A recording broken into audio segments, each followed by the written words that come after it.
not too safe, but they are definitely looking like they are going to be a top 2 team. Bifrost, every loss they have counts double against them. They are 7-7, and they are the team that every team below them is looking to capitalize on. They're watching their every step. Allow me a moment as we gallop onto the rift, or surf onto it in the case of Talir, to ruminate on XL's position this time last I was split. ruminating on the Rohirrim still, but we can do that. And one might be remiss for forgetting, of course, XL were in a very similar position and had a shocking last 2 weeks of play that saw them drop from first place all the way into third, which of course then led directly into their first round matchup where they fell out of playoffs to Riddle in a shock upset. They dropped a game last week, and yes, it was a bit of a weird one because, of course, M&S was trapped in the airport, and, of course, he is a huge part of how this team plays the game. But even so, it was bluntly Nariki turning up and XL being a little bit outmatched and outdrafted. Different look this time around, and honestly, I quite like what they've got to play around bot side this game. But. Yeah, because playing around bot side is something which Bifrost have loved to do. You know, I'm actually going to refer back to something that the Dex said, because I'm actually not sure I agree with it. I think there is a caveat, very important note to add on to. Do Bifrost have an identity? That was the question. Bifrost don't have an identity. I would say they do have an identity. In the past tense, they did, for most of this split, play 3v3 bot side. They'd play, look at what JDXL picking, they would pick the Kalista Renata. They would pick the Nautilus or whatever, and they'd come down and gank it. Their jungler would be there at level 3 every game, most of the time be a Wukong, but you can see the difference already. Bifrost really did love playing towards that early bot side aggression, and JDXL picked it away from them. But as you can see, burning the flash early, taking some damage early, JDXL, even though they have the tools to play bot side themselves, not doing the best at it right now. And if Bifrost, while it's not them being aggressive bot side, I've got the tools to play defensively bot side pretty well. Double teleport, the ability to steal away the Weaver's Wall, that Gangplank ultimate for Fury on the Sylas, who is an old school Sylas player as well. You've got the Volibear as well, one of the better counter gankers and early brawlers in the jungle. And while the last Volibear performance wasn't as exceptional as we might have liked, we know that Bifrost, when Diamond is on early agency junglers, has been willing and ready to play around his bot 2v2 and to see whether XL can put the storm down enough to punish Bifrost down there. Now, of course, last time Bifrost played, they played against Singularity. They did. That was also, I believe, Diamond Proc's first Volibear game. It was. So he hadn't played it before. He'd been shying away from it and going towards the Wukong. Now the Wukong's been nerfed and obviously banned away a lot, specifically from the team because they loved it so much. He's had to go towards that Volibear. And last time against Singularity, they got their very first win this split. They went from 0-13 to 1-13. And Bifrost kind of had to go lick their wounds after that one because that was a very sore defeat from them. They lost early game of that game. They were playing against the Ashe Braum of the bot lane they were facing, which meant that they didn't have the same pressure. And look, Bifrost, once again, doing what they have done for most of this split. They just turn up bot lane with their jungler. What can they do with it? Because Dan is currently on bot side. If he hits level 4, he will have the extended range of that Elastic Slingshot, which he does hit now, gets the heal from the Gromp, and he is ready to respond to any play. I think this is, you know, it goes to show what we know about JDXL. They are a very intelligent team, ready to respond bot lane, but not ready to respond mid. Oh, they knew where he was, but not before that. Fury steps over the unraveled earth. They still get first blood. Mid-jungle synergy be damned. Diamond just roams up the river, and that is an easy kill onto the mid laner of JDXL. Sweeps between the two lanes, just looking for an opportunity, and he finds one in mid. JDXL was just saying, hey, this team, really intelligent, knows where to be on the map. Dan, such an incredible player this split too, but they've read the bot lane play, but mid lane just misses the memo. M&S pushed way too far up, and when you are getting mid prio, that's normally great for your junglers, not really great for Zac. Zac doesn't do much at level 3, level 4, especially against a Volibear. You don't want to be playing that, you don't want to be looking for duels. And MS is just in the wrong place, wrong time, wrong wave position, goes down for first blood. And honestly, you could see he was leaning to the other side of the lane. He knew where Diamond was. It just wasn't respectful enough, and he does get punished and burns the flash having done it. Of course, Fury down his as well. Means there's some room for Dan to try and come in there himself later on, but I think as your Bifrost, you're very happy with that.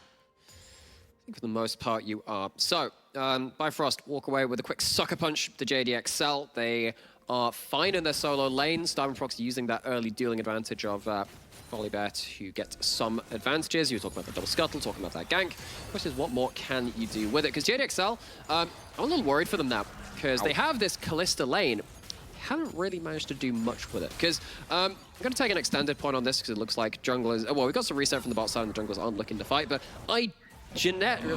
You don't have a time because Kryze has to flash away as he face checks a volley bear, and now you have the extended time. Go. Hey, Bifrost, JDXL, you gonna let me talk now? Okay, well, the thing is, I feel like particularly the LEC is actually not playing that well around Kalista. I actually thought Bifrost were an incredible Kalista team on the whole. You see him in the brush there, buddy. You are literally, he's just... What? You saw him. Don't you just die here? It's gonna get bloody close. Can't quite make it happen. And Kryze gets to back away, does have the teleport, so shouldn't lose too much from this. What the heck? He sees them on the wards. I mean, he's buying up a lot of time. Actually doesn't use the extra summoner. This is going to slow push back towards Bifrost as well, so Kryze's going to lose a couple more minions for it. But on the whole, European teams are not really getting the most out of, and this includes the ERL teams too, although it is better at an ERL level than the LEC team, LEC level. Most of the time when you have a Kalista, you want to send all resources bot. The enemy team knows you're going to send resources bot, everyone knows it, but you do it anyway because it's so good for the game. You get to stack up waves, you get to deny farm, get dive kills, deny an enemy quadrant of the jungle, you name it. But sometimes teams haven't really managed to do enough with that. And in this game, JDXL, they are only sat at a 10 CS lead in the bot lane. They actually haven't managed to do anything. Of course, he picked Zac. Zac is great in the late game, but in the early game, you aren't going to get too much. You don't get to use it as an early game ganker for this bot lane. And I wonder if JDXL's comp, actually with that in mind, is pulling in a couple of directions. It takes away the early game strength of Kalista to maybe let the Zac get into the game, but I'm worried because when I see a Kalista not doing much against enemy bot lanes, not tower diving, not denying enemy jungle quadrants, it doesn't You get a bit impress nervous. me. And I know that's something you've had, that conversation you've had with me a lot, because to you, it should be people facilitating the Kalista, not the Kalista facilitating other people. And that is always risk. Diamond's going to come in mid. They're going to miss the abscond abduct, but they're still going to keep chasing forwards.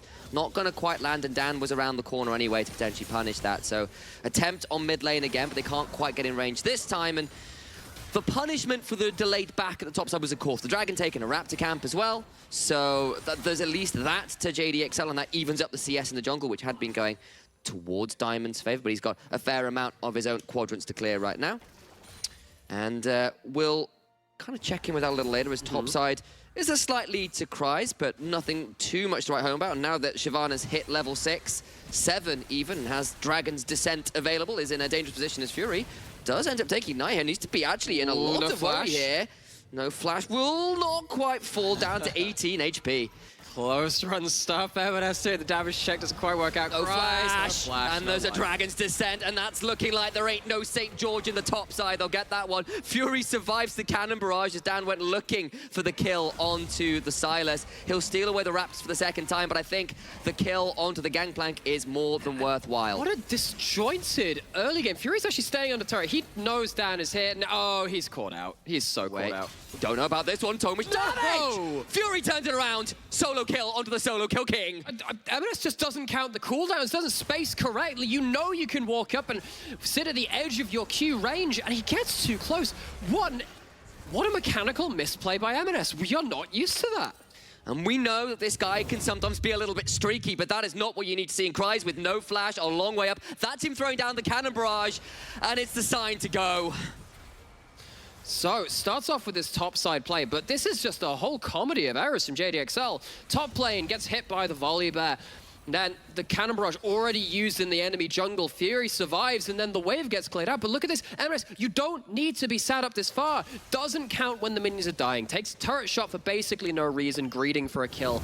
Gets too close and doesn't have the minefield up the Unraveled Earth to stop the stun and stop the dashes coming through. And M&S just miscalculates the play. And let's be real, I floated a little bit of a teaser of a storyline of something. It was probably a bit extreme, a bit of an attempt to aggravate and throw out some discussions rather than being a completely true statement about XL's last couple weeks in Spring Split, where they dropped a few games when they shouldn't, and I 14 and teased 4. about it. Are we seeing a little bit of this happen now? This is 2 games in a row where some of these plays early have been really suspect from XL as Venza. A long way from level 3 and didn't die at that level this time, so congrats to Venza. that curse can die this game. No, and that is definitely something to bring up, right? Because now JDXL JDXL, for most of this split, were an incredibly dominant early game team. They were undisputed best early game team in the league. And now we're seeing a number of games back to back to back where that's not the case. They are not really impressing us in the early game. They've fallen apart. They've been exploited, and now this bot lane, it has sums, it has ults. What can it do with it? Does land a handshake. That's pretty good news. Of course, FGG will flash for that berserk with the hostile takeover, but it's both flashes down for none from Bifrost. So they'll take the summoners and move away 40 seconds or so on this dragon. And you're happy with that, because that means that's no longer a bot lane which can play nearly as aggressively. You don't have that hostile takeover to make a big team fight play at some point, which means JDXL are less likely to find wins. No unraveled Earth for M&S, so he needs to be a little bit afraid here. The chain lashes start flying, and M&S, no seismic shot, but does have cooldowns. Not the best angle on the threaded volley, though, so just... I wonder if there is a flash kill angle from Fury coming up there. That's not very much HP. The bot lane is where it's in danger. Diamond gets handshook backwards, but that's the let's bounce down from the Zac. Last Embrace lands as well, and JDXL and their bot 3v3 that we've been highlighting this game forced under their tower with the dragon spawning. And both of these teams put resources into bot lane. You know this is happening. Petumbra's just sweeping between the lanes again. Fury has flash. That's the unraveled Earth down. He's going to be in trouble. Flash, thundering, smash, and the storm is brought down on Talia's head, and there ain't anywhere to lightning rod with that one. Lightning beats rock. Oh, JDXL, they're looking uncoordinated. They're looking like they're making these uncharacteristic errors. Dan trying to clean up something, pick up a wave, pick up whatever, doesn't manage to cancel the Herald. Might get Diamond here and does so. The Herald will still get a charge, I think, so at least it becomes a 1-for-1 overall, but some damage back onto Dan means that at least there's that. Decent turnaround from Dan to get something back. A little overeager from Bifrost trying to punish as hard as they can mid. But just again, put this in perspective. JDXL, first place team that we are looking to send to EU Masters. They were so impressive for much of this split, and after last week, you know, they were playing with a substitute mid lane, Morozku, who is by no means a slouch, but even with that caveat, and JDXL were outplayed by Nariki, who didn't give a chance back into that game. Bifrost are our most inconsistent needs to be afraid. team. There's a let's bounce with NLC. AP scalings. Needs to be afraid. The level advantage flash. There's the bounce, and there's not much room to go. There's an ignite, no flash, no hope, and chained down into the dirt. A fourth death for M&S. Oh, and the bot lane is not going to go any better. This is looking dangerous. Bissell dive on two! Venza and FGG now desperately trying to run away. Remember, they have no flashes, so the Callista 0, 1, and 0. What a collapse from JDXL. This is uncharacteristic. This is uncoordinated. This is unbelievably poor from our first place team. Gotta call it as you see it. And M&S gets caught out early into the game by a volley bear going between bot and mid. Just doesn't catch the memo, as we were saying. Maybe the rest of the plays, he ends up drawing a little more resources out of Bifrost, but he has been continually exploited, outplayed, and put into the ground on this Talia, not able to link up with their jungle. And I am worried for JDXL. This Zac was meant to be a pick which is taking the early game slow. It's meant to be facilitated by those lanes, and those lanes have now been absolutely destroyed for Bifrost across the board. Tries now being dived on, has to deal with a dragon screaming at his head, a ruined Shyvana skin, looking to chunk out Gangplank, who does eat some oranges and is largely okay. M&S shoved up in the mid lane, still no flash, and looking like no hope again. You don't learn! He's going to take even more damage and will surely fall to another chain lash. Fury on a rampage. This is our solo kill king. This is our pride and joy of the mid lane in the NLC, and M&S is being put to school by Diamond Prox and Fury. They are taking absolutely no contest, resistance, complaints from M&S, who's now died 5 times in 14 minutes. That is absurd. That is the power of a little bit of veterancy and a mid-lane camp. Astralis showed us how it's done before, but this is just a mid-jungle. They're just there punishing M&S for being shoved up with no summoners, no vision, and currently no hope in this game. You know what? The last time we did see JDXL fall to that slump, it probably was at the end of that spring. And you know what a big part of that was? M&S making the ballsy, pushing up plays, looking for the outplays, and actually losing that dice roll. Typically, he was winning it throughout all of spring, most of summer. But if M&S is back at this kind of point where he's taking those coin flips and continually doubling down, even when he's at a loss, this is going to be problematic for JDXL. They need to try and right the ship. That was what this whole game was about. And right now, it is still keeling over. Second Herald going the way of Bifrost. Of course, the last one was punished pretty well by Dan, of course, getting a kill onto Diamondprox as he summoned it in the mid lane, but another Herald will surely delete the tower in the mid lane, and that would mean a very dead Herald as Diamond celebrates really the Herald hated take with an R button press. I mean, at least JDXL don't know he used it. They don't know that he doesn't have it. Maybe they can use that mind game at some point. But speaking of that, you know, we have talked so much from the JDXL side of things, and I think that is reasonable. It's our first place team putting on a clinic in how not to be JDXL. This doesn't feel characteristic of them. And you know what? That's what we were saying about Bifrost, even coming into this game, last couple of games. They're not looking like their old selves. What's happening with them? What's their identity? Why can't they make things work? And in this game, they have had a monstrous early game.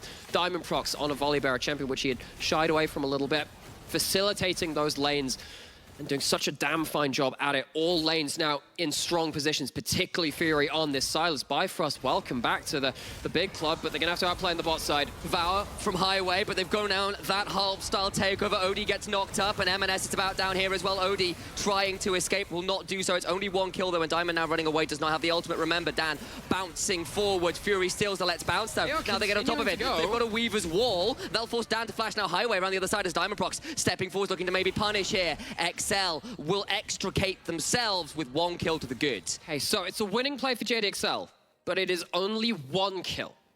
There's only one kill. Now, that does go on to the Kalista. That's all well and good, but remember what we were talking about, at least in my opinion.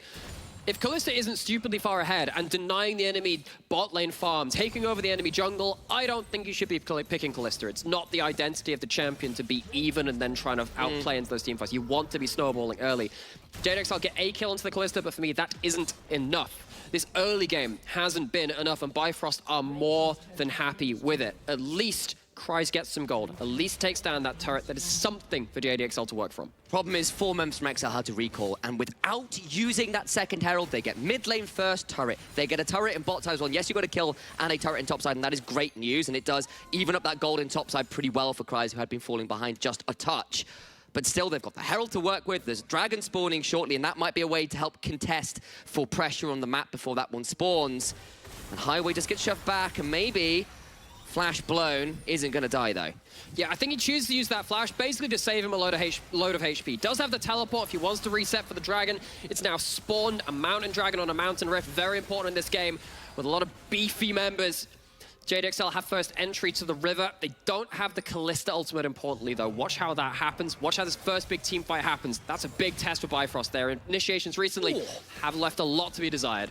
Okay, so this will be our first proper 5v5 of the game. Diamond looking to maybe summon that Herald in mid lane, but that will allow a window here for the Dragon to potentially be started. Chainlash will start it up from across the wall, and Fury looking for a flank. No ultimate stolen yet, but can look for one now. Steals away the hostile takeover.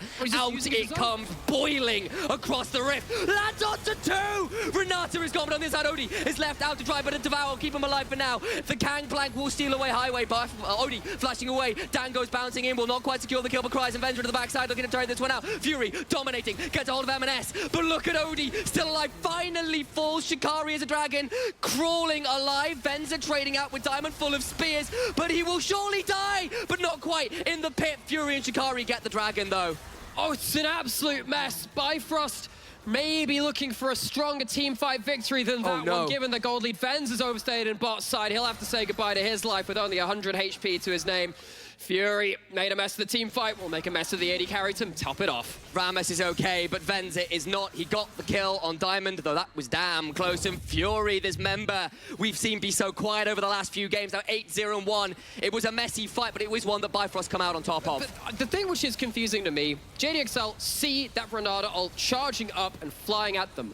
Why do you go in at that point? Feels like a very mistimed engage, and they just about muddle through it with M&S managing to clue into the actual engage, but this becomes so scrappy, so messy, that of course the Silas is going to be the one that really wins out through that, especially the amount of gold that they have. Look at the solo laners go from Bifrost.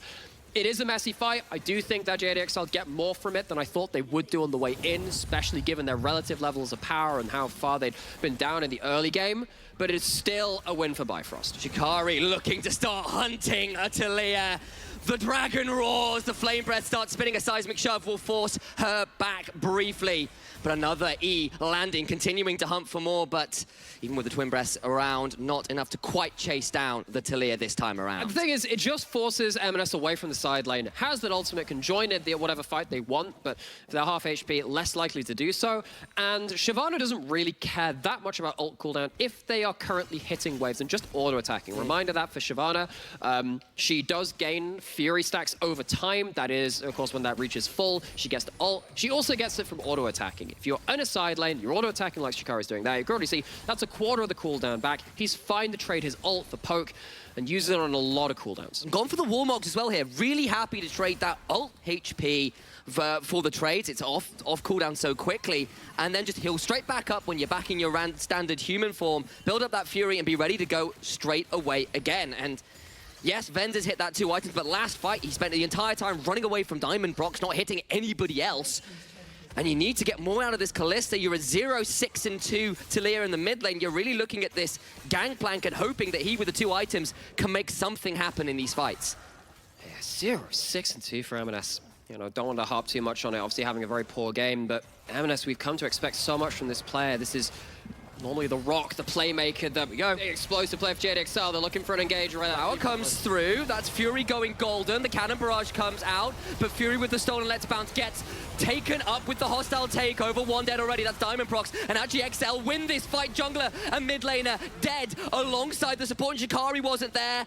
XL pounce and the Baron's alive. That's an awesome engage from JDXL. Cut off one flank of escape with that Weaver's Wall. That's the biggest area that they could have gone through. Force them into the choke point. That's where your comp is strong. Throw in the spears, throw in the rocks. JDXL, they set themselves behind in the early game, but what a teamfight engage was that to bring them back. Incredible stuff. The hostile takeover, the Let's Bounce, the Fate's Call, it all layers up, and there ain't no healing through that amount of CC and death. Oh, what?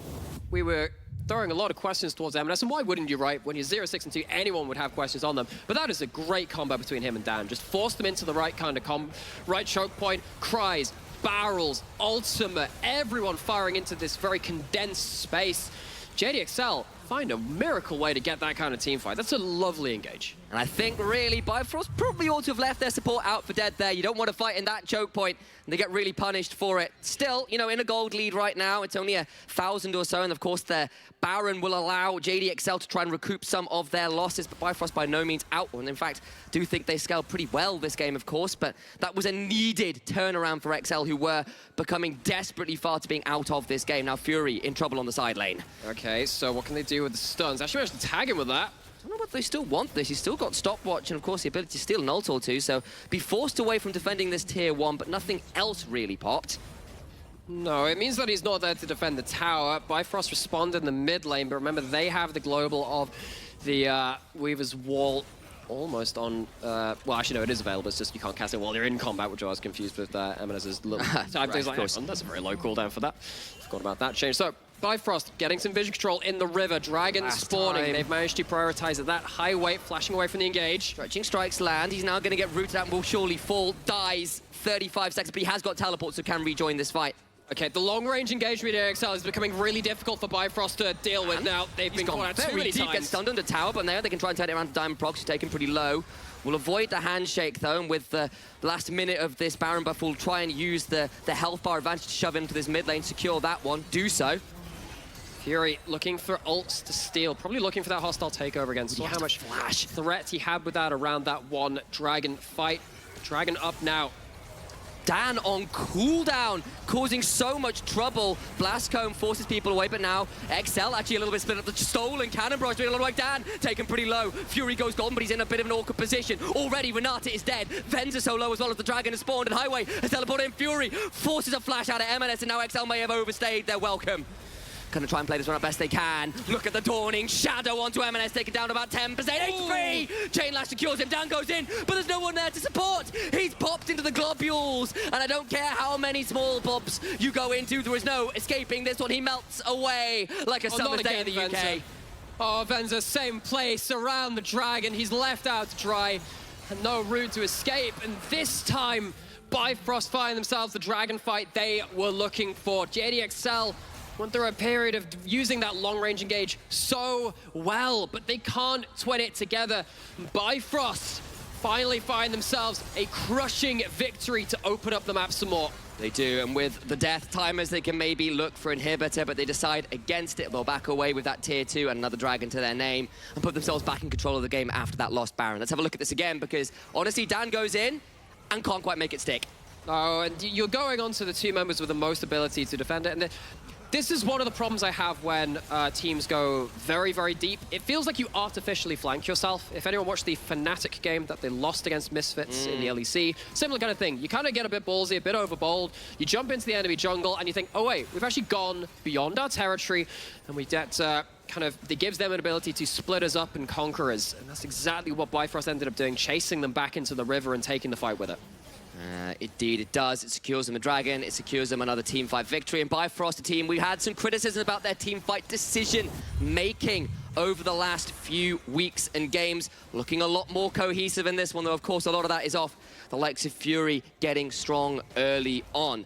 Now, though, about 2 minutes until the next Baron, 4 until the next Mountain Dragon. We should have a little bit of a lull time before any more action, though. This is the NLC, and I hesitate to say that out loud. JDXL, though, how much would it mean to the rest of the league if they were to lose there? We were talking about the battle for second in our the battle of the big boys earlier, and words which we may or may not have replaced in that title. But no, JDXL lose here, and you have a couple of games to end out the split. Actually, that's not a battle for second anymore. That is a battle for the top. JDXL, after they dealt with Riddle, after they dealt them a big defeat, you would have thought they were solid, thought that would have been it. They only had that one loss to X7, then we lost to Nariki. Potentially could lose another one now, and what a sense of... Looking for an angle, Highway getting jumped on, Weaver's Wall coming through, but Fury on the other side steals away the Let's Bounce. Highway is dead, but the turnaround beginning to get very messy in here. The Berserk throws Shikari for a loop. He survives for now. In goes Fury into the backside. He finally entering. Dan chasing in, but have they gone too deep? Fury so low, can't heal. He's now burning down and likely dead. They punish so well. XL managed to find 2. Oh, JDXL find another fight in a choke point. That's what they've been looking for all this time. And Bifrost kind of give it to them. JDXL just kind of defend where they think the next ward is going to be put down, and they punish Bifrost again. Weaver's Wall alters the terrain, helps make those choke points. Now Bifrost, a couple of times now caught lacking at this point. Weaver's Wall cuts off one side, barrels, cannon barrage. Look at this utter kill zone they set up. Really, really nice way to control these fights. Doesn't matter if your front line is as strong as a Shyvana or a Volibear when they've got this amount of gold. It just does not matter. The amount of damage from JDXL, so high. Doesn't do Fury. Definitely not getting as much healing as they thought they might out of that one. And, you know, credit as well to XL for finding at least an angle. It'll earn them control of the river as the Baron is spawned, but they have burnt a fair amount in that engage, so no cannon barrages yet. Could be a pivotal moment. Such a key part of this combo so far. I'll throw it out there. This is the most impactful 1-7 Talia I've actually seen. It's been a while. Ever. Here we go. With this amount of the thing is that ultimate doesn't scale off anything, just your levels.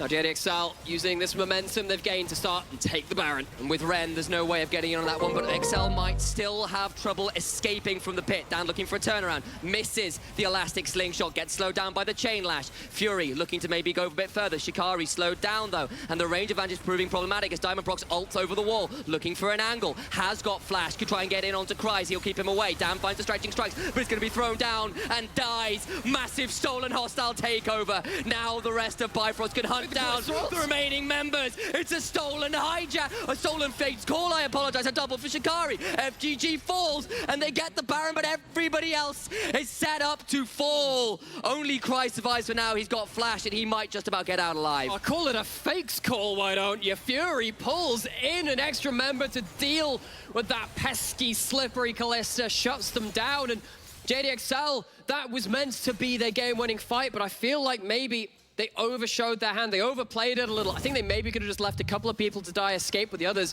Because this engage here from Dan, I feel like that could have just gone away. Keep your ranks together. Keep it there. Kryze, similarly, maybe just back off at this point. They're trying to defend the disengage, but at this point, you've kind of used a lot of your big cooldowns. You don't have that cannon barrage, and Fury gets to open up for the first time. Oh, no. The last embrace kills down. He flashes to get it onto 3 people. Good. Oh, that's a disaster.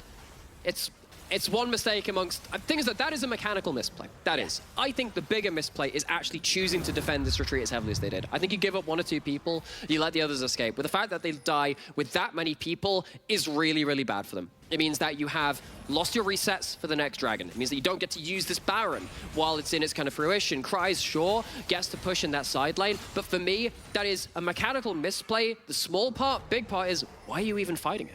Yeah, and honestly, I think that statement is probably more apt here. Why were you fighting it? We've seen some slight positioning errors and overextension from both teams, and part of that is just the range of engages is so extreme from both of these teams that you can get caught out where you're not used to it. Highway in particular on this Tahm Kench has been burned a few times here, and maybe part of that is just you're not used to playing against this level of incredible range engage, and he's a younger player here. And that has kind of burnt him a little bit when you're supposed to be playing this defensive frontliner in the Tahm Kench. But even so, Bifrost at Mountain Soul Point with 3 Mountain Dragons behind it. Very strong as this game continues to scale on. The Senna ever scaling as well as a 10-kill Sylas is nothing to sniff at. And they are very much the ones in control, even if they did lose the Baron. Yeah. And Bifrost, for all their inconsistencies, are giving us a hell of a game in a matchup which we kind of doubted they would be able to take, particularly after the game that they lost versus Singularity, as Diamond Prox was saying on that interview. It's a disaster. You are not supposed to lose to the bottom place winless team. That's not supposed to happen. This team was in the finals last split. And yeah, we've kind of stopped referring back to that because they've had such a difficult split so far. They're actually barely hanging on to playoffs.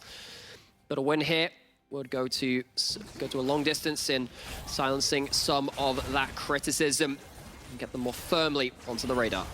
Watch for the vision control. Venza and FGG forced away, but this choke point proved doom for Bifrost earlier in the match.